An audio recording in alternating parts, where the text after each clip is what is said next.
An interesting conversation I listened to, so I don't how should I start?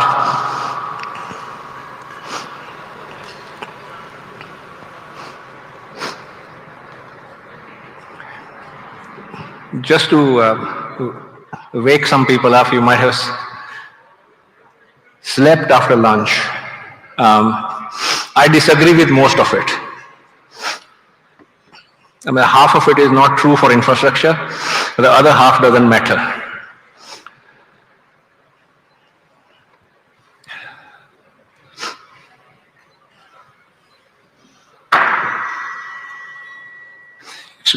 This pointer's not working.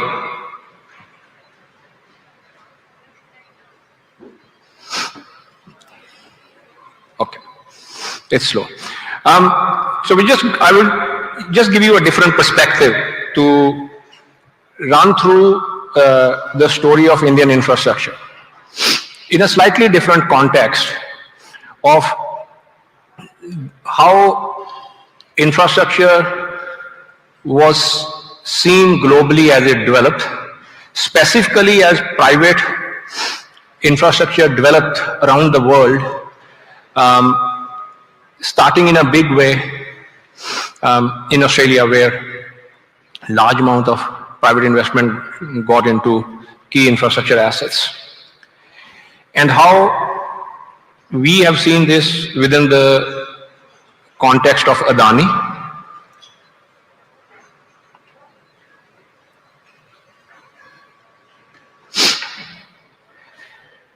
The role of how we see this, and before I go to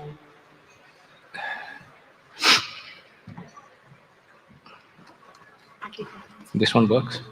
Okay.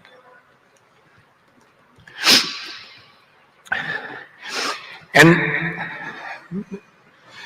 before we get there, first I would like to, because a lot of you are from the markets, be it debt or equity market, there was some discussion around participation in or debt investors and equity investors. So I just want to run through with you, and might be new for some of you, but let me start with something that is not considered infrastructure.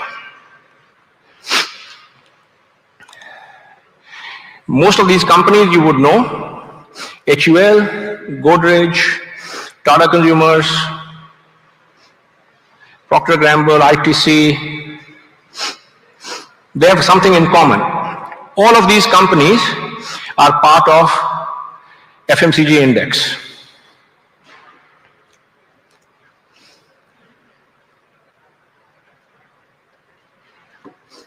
A lot of you might be investors also in this.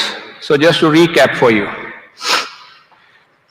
the EBITDA of all of the constituent members of the FMCG index, broadly, 30th September, some have not reported, is approximately 70,000 crores per year.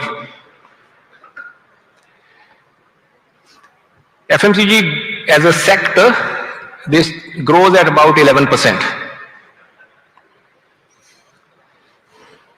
And it trades at a multiple of 33.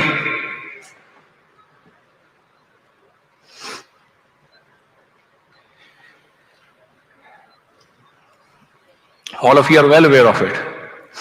Now, some of you would have known these names also: Adani Power, Adani Enterprise, Adani Total Gas, Adani Green Energy, Ambuja, now Adani Energy Solutions, Adani Ports, APSEZ. This is part of what is loosely called Adani Group. And this might come as a surprise to you, and this is the story of Indian infrastructure. The EBITDA of Adani Group, trailing 12 months this year, exceeds the EBITDA of every single company combined in the FMCG sector.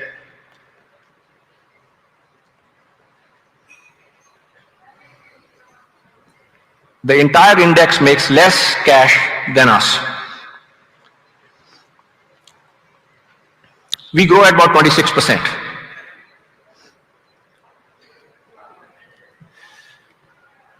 We trade at a multiple of 16.5.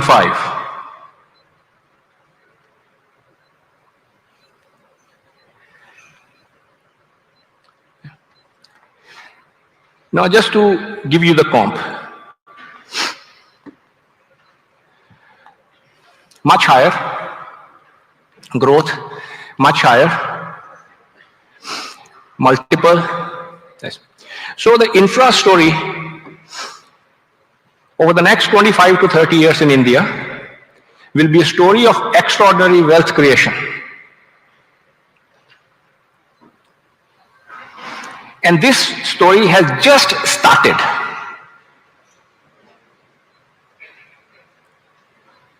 Be it retail, be it institutional, be it any set of investors. Yeah. Now,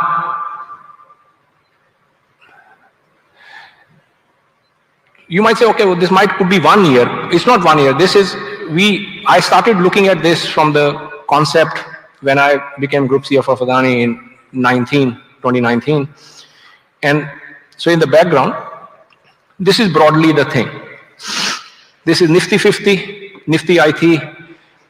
I'll come to that why I'm bringing up IT, and the FMCG index, and the Adani portfolio during the last, now just over 4 years. So in 2019, the infra story of Adani started at about 50% of the FMCG index. And in space of 4 years, we are now over 100% of the FMCG index in terms of cash flow. In the next 7 years, we will be at or equal to the IT. All TCS, Wipro, Infosys, everybody put together.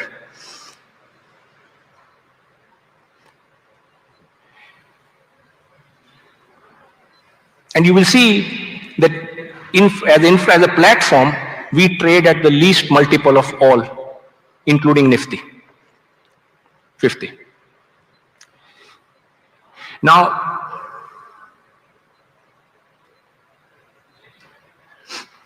at a glance, to give you the asset base, because this one of the questions came up in number of how much the government will spend, how much private sector will spend.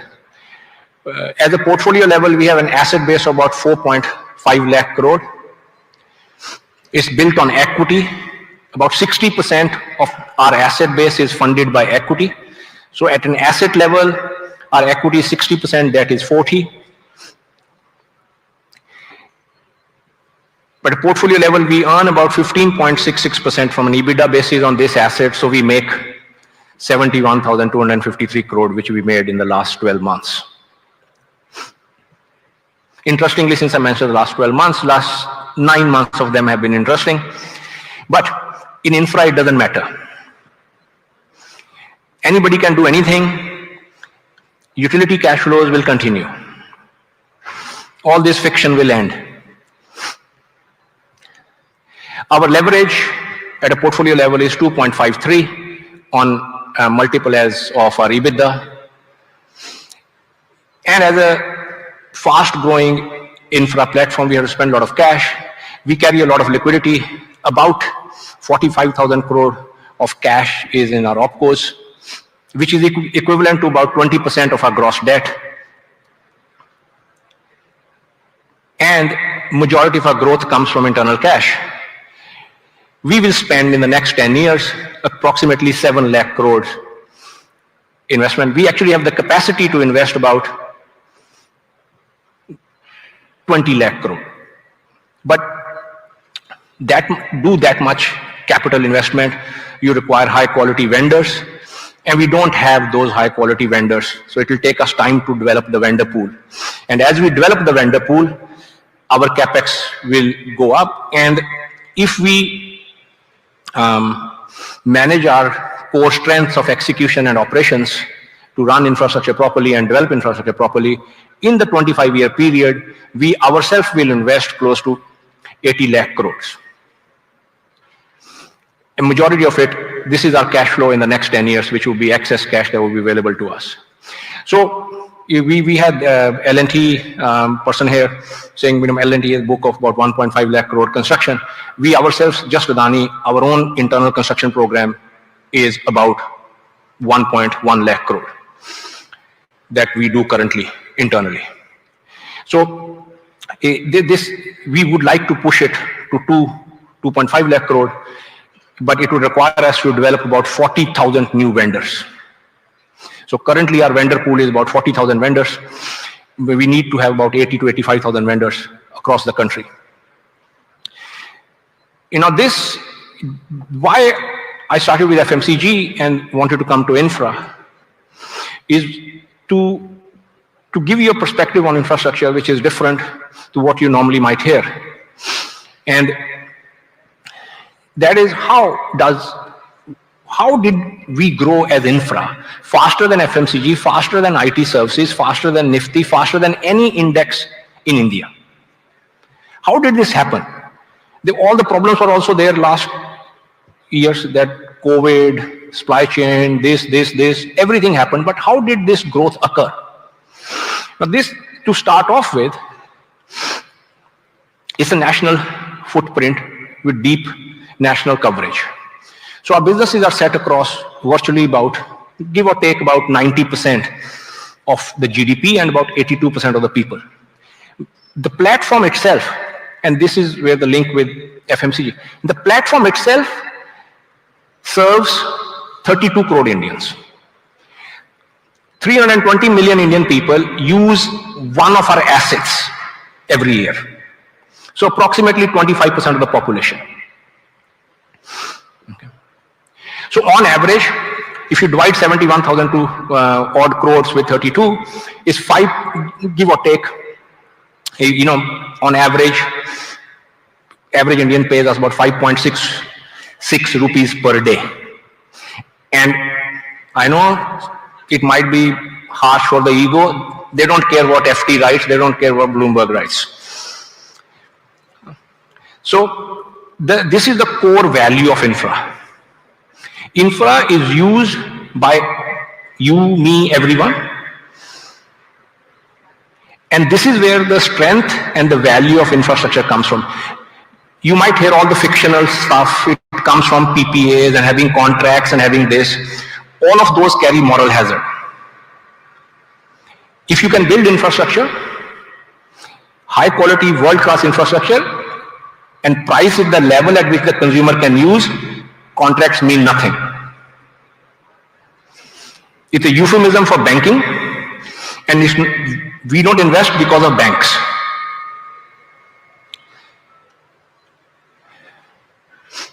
If your power cost, argument's sake, on average, if you're in Mumbai, if you're a customer of Adani electricity, your tariff will be, your per unit cost will be approximately 8 rupees per unit, average. Of which 3.5 rupees is the per unit cost of power, rest is the distribution and retail cost. Now imagine this. Let's say I stand up and say, we will sell power at 1 rupee per unit. Do you think we need a PPA?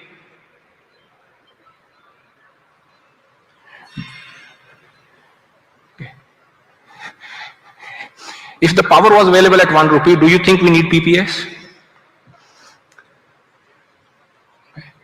As developers, it's our responsibility. That's why when my boss, my chairman, and we just look at investment, we discuss it, and his basic thing is, to our CEOs and leadership teams and to CFOs, the basic message is this: put aside the contract. Will somebody buy your service if there was no contract?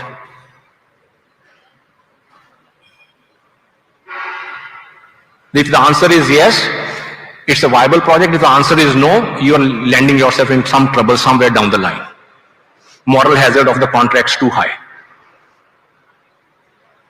And we have to acknowledge the first responsibility of our governments and our leaders is towards the 300 million people who are still living at or around the poverty line,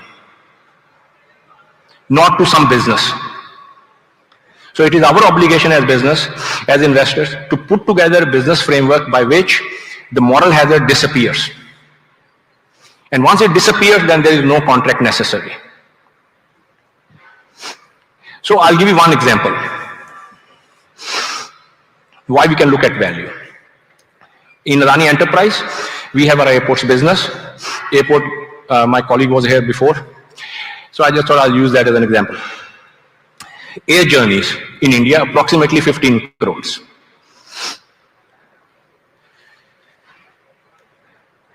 Air journeys over the next 10 to 12 years will rise to approximately 240 crores. That is simply 1.6 times our population, which is equal to what China does today. I'm not even saying we will get to the level of Europe or America, but let's say we just reach the level of China. Now, if the air journeys are 240 crores, then in Adani airports, we will have 420 crores of unique visits. Now, let's say, I'm sure all of you would do that. You just spend $400, of which Adani airports will earn 200. Adani Airport, by itself, the EBITDA will be 84,000 crore, which is more than the entire group makes today.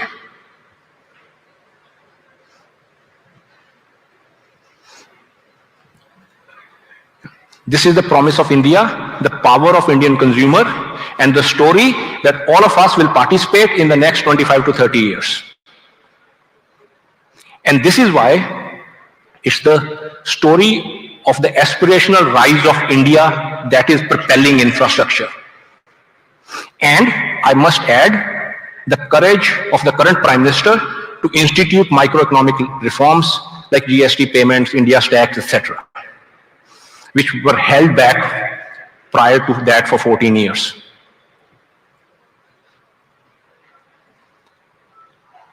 As a country example, because my family lives in Australia, our kids go to school in Australia. Australia did microeconomic reforms in 1988. It took them about 12 years. So since 2000, from that late 90s, 2000, Australia has been a big story of growth. Other than the year of COVID, every year for the past 30 years, it has positive growth rate, or the only OECD country, because it had the courage to put in place the microeconomic reforms, which now our Prime Minister has also done.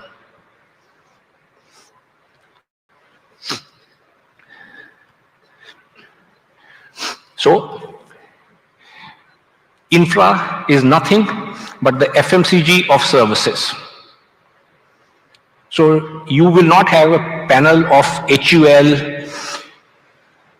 Godrej sitting here saying government do this, banks do this, bank do this. No? Not needed. We need to deliver. If we deliver, it will happen. Like it happens for FMCG, like it happens for IT, like it happens for every other sector in India. The power of the Indian consumer is what will drive this.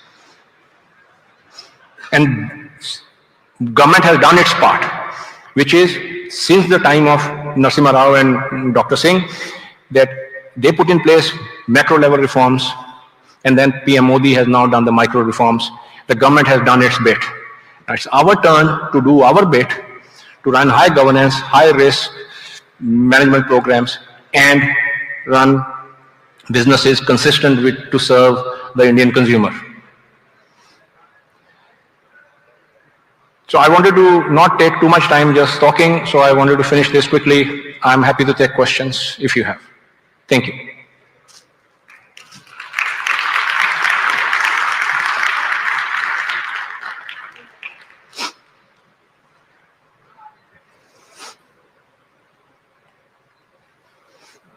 Ladies and gentlemen, I'm going to once again invite on stage Hani Jalan, for she has some very interesting questions that she'd like to ask Robbie Singh, and all of us will gain more insight from his answers and reactions to her questions. Hani, ready to go? Here you are. So, Robbie, on behalf of all the audience, maybe let me just ask you a couple of questions and then we can take it from there. So given the nascent stage of Indian debt markets, how is Adani going to segment its debt market issuances between onshore and offshore markets? See, we specifically don't divide into onshore or offshore. Okay. The fundamental always remains that we have a asset liability program that we have to run. On average, our assets have a life of about 30, some case transmission 60 years. So what we want to achieve is, so say if we take 30 years, then approximately 27 years gives you about 99.6% of the value today. So our objective remains, can we match that asset with our capital book to cost across the 27-year period? Sure. So now, so we have to, which in other words, if I use a technical word, it is how do we match the duration? Because the duration risk is the single biggest risk an infrastructure carries. So where we see that is that our objective is to match the 27 years on average. So now to match the 27 years means that we have to issue some 30-year paper, which we do, some 25-year, 20 years, and all the way down to the 3, 5, 7 years. So that duration structure determines how much is in the global markets and how much is in the domestic market, because domestic market will tap out at about 5 to 7 year duration. The moment you go above that, there is no capital. Okay. For all practical purposes. Sure. So naturally, majority of the duration for infrastructure will come from global capital markets. Banks have no duration, so the banks can't give you, so there's no long-term money.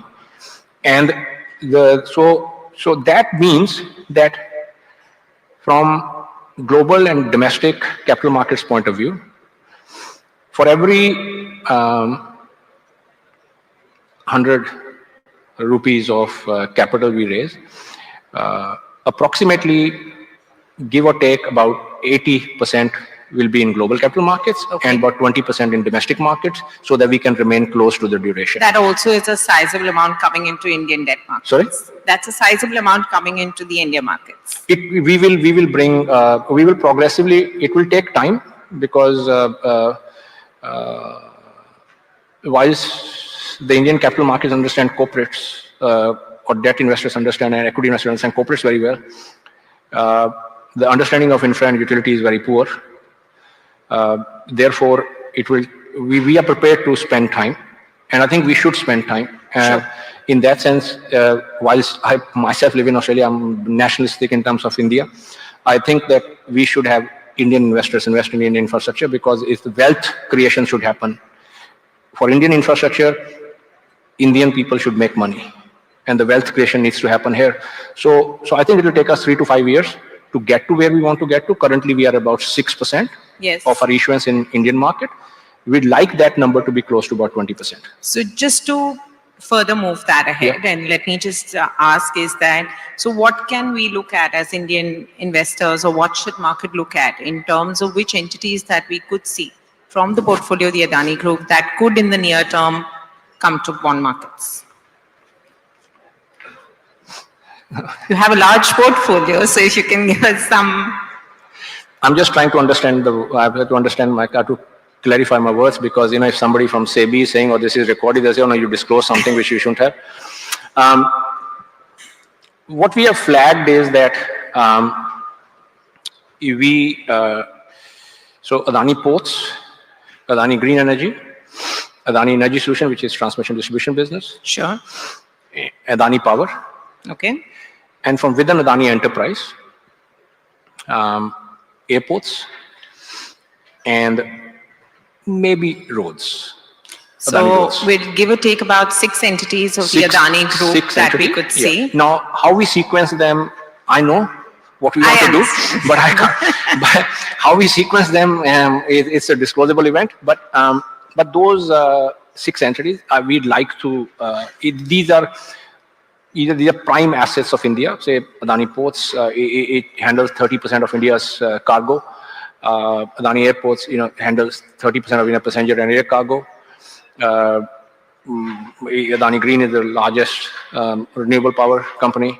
Adani Transmission, largest power. So these are prime assets of India. So it's best for these assets to have some sharing of this within the Indian context. So if I extend that, where you want the Indian investors to actually participate in this risk, so do you believe any of these really need to go down the new way that the Indian debt markets have, is the debt IPO? Do you see any of these entities approaching through that route?